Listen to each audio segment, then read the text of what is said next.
A Call to Arms from The Tipping Point by Malcolm Gladwell. On the afternoon of 18th of April 1775, a young boy who worked at a livery stable in Boston overheard one British Army officer say to another something about hell to pay tomorrow.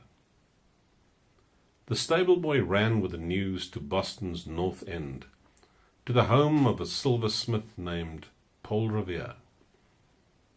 Revere listened gravely. This was not the first rumour to come his way that day. Earlier he had been told of an unusual number of British officers gathered on Boston's Long Wharf, talking in low tones. British crewmen had been spotted scurrying about in the boats tethered beneath the HMS Somerset and the HMS Boyne in Boston Harbour. Several other sailors were seen on shore that morning, running what appeared to be last-minute errands.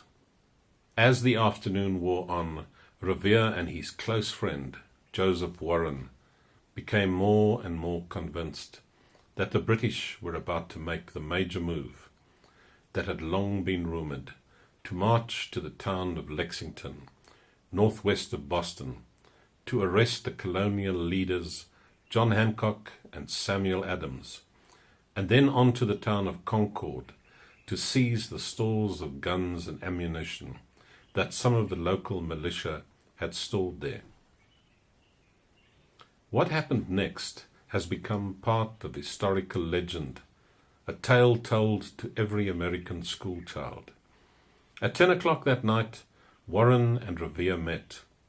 They decided they had to warn the communities surrounding Boston that the British were on their way, so that local militia could be roused to meet them. Revere was spirited across Boston Harbour to the ferry landing at Charlestown. He jumped on a horse and began his midnight ride to Lexington. In 2 hours he covered 13 miles. In every town he passed through along the way, Charlestown, Medford, North Cambridge, Menotomy, he knocked on doors and spread the word, telling local colonial leaders of the oncoming British, and telling them to spread the word to others.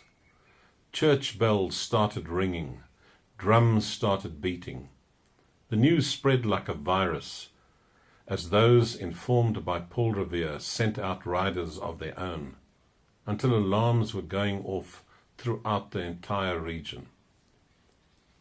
The word was in Lincoln, Massachusetts by 1 a.m., in Sudbury by 3, in Andover, 40 miles northwest of Boston, by 5 a.m., and by 9 in the morning had reached as far west as Ashby, near Worcester.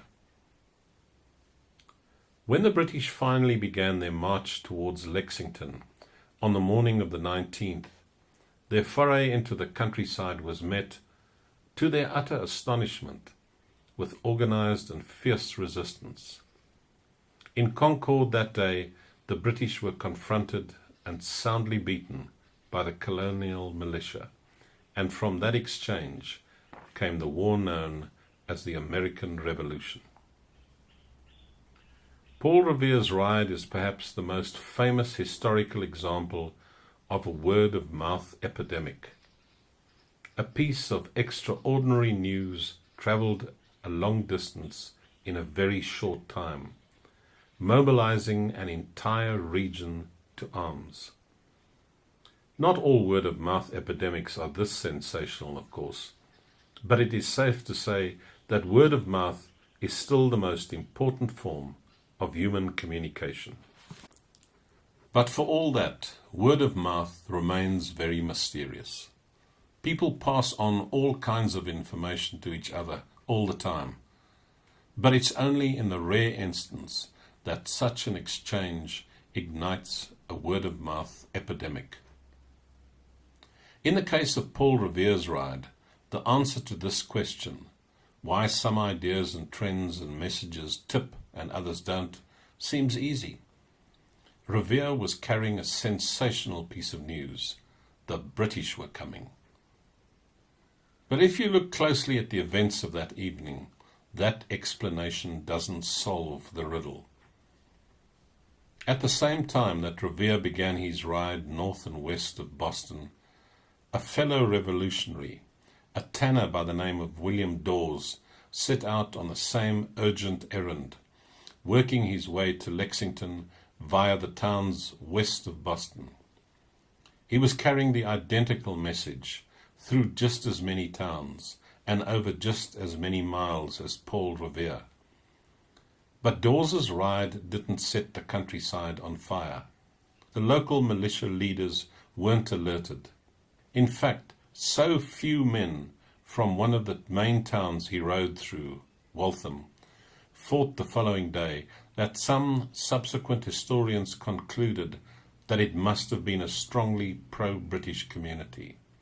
It wasn't. The people of Waltham just didn't find out that the British were coming until it was too late.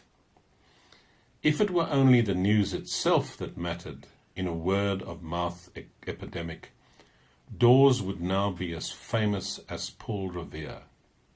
He isn't. So why did Revere succeed where Dawes failed? The answer is that the success of any kind of social epidemic is heavily dependent on the involvement of people with a particular and rare set of social gifts. Revere's news tipped and Dawes didn't, because of the differences between the two men. This is the law of the few.